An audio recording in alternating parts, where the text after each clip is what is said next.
That's why I'm so excited about football being back. You know, we've been covering these guys. We didn't get a spring practice, and you just really want to see somebody line up, you know, kick the ball off and let's go. I'm just glad we don't have to make up shit to fill an hour anymore. Give us your thoughts on the schedule and how it worked out for Georgia, Coach. You know, you can look at it a lot of different ways. From my standpoint, I think probably without going on the internet and everybody saying, I mean, realistically, the last 3 years we've done pretty well with Tennessee and Auburn, except for the one game. So, and over the last 15 years with Auburn. So, I mean, to me, you got Florida on the back end, but if we can get through those first 3 games and then, you know, have a shot at Alabama, then, you know, that's going to put you in a pretty good position. Playing 10 conference games, any team's going to have a hard time going unscathed. Hopefully we can. Kirby Smart cares about that schedule that just came out and the next team that he's going to play.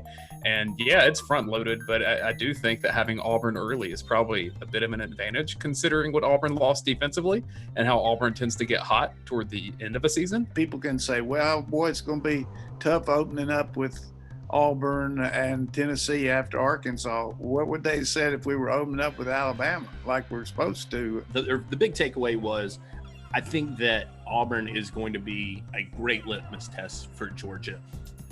Arkansas probably not going to tell you very much. Tennessee, they're still up and coming. They'll put up a better fight this year, certainly than they have. But I think that Auburn gives you a really good tune-up for Alabama. It's a pretty light landing on the season. Yeah, I mean, you just got to be happy about that. I want to know how the only team beat us in the East. Anybody else did. Only teams beat us in the East in the last 3 years is South Carolina. So, hey, that's not as light as you think. They didn't allow any media into the first day of practice. I can't imagine why. But they did give us about a minute of video, which had some good highlights on it. You can actually see some of these freshman players, some of the new guys. We got pictures of Trey McKitty. We got to see the photo of Jamie Newman, like I said, piped up. Jamie Newman is piped. What is going on? He looks like a linebacker. Yeah, very, very fair. You know? I texted his high school coach, and he said he looks like a young Steve McNair in that clip. Got a question here I wanted to hit before we hop into some recruiting. BSW 44144 on the board says, which corner besides Eric Stokes, Tyson Campbell, and DJ Daniel do you predict will get the most playing time? Tyson Stevenson. Well, I guess though you think you see him at the corner spot or playing at that star position? Well, Webb's going to be in there. I mean, we could see Stevenson in the dimes when we have 6 out there, but if you go too deep, he's going to be the 2 deep corner there. I think Kimber's going to come along and help us there at corner too. In terms of the freshman, I think you're going to get a healthy dose of Jalen Kimber. I really believe that.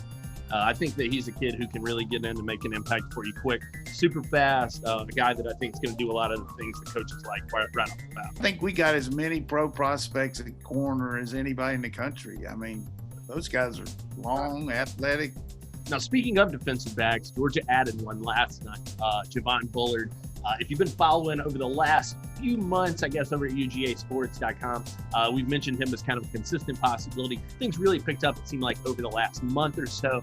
And, a guy that I feel like people don't know a lot about, Javon Bullard, out of Milledgeville, Georgia, Baldwin High School, Baldwin Brave. And Trent and I were kind of going back and forth about it, talking yesterday. There was some hand-wringing about, what's Georgia doing, taking a 3-star kid? To me, he's position specific. He can be a star.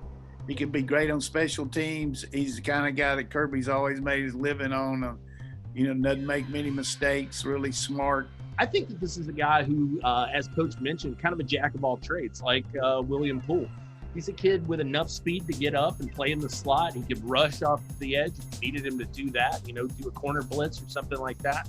I think he's certainly got enough speed and size to play the corner spot, but I think he's probably a safety, and I think that that's where Georgia likes him early on. That said, I would trust Kirby Smart's evaluation over that of Riley's. Somebody on the board said, how come everybody, this was someone trying to be negative, they said, how come every kid we take is going to be Eric Stokes and every kid Tennessee or Florida takes the 3-star is going to be a bum? And someone came in immediately thereafter and said, That's why we're 6-0 against these two teams. So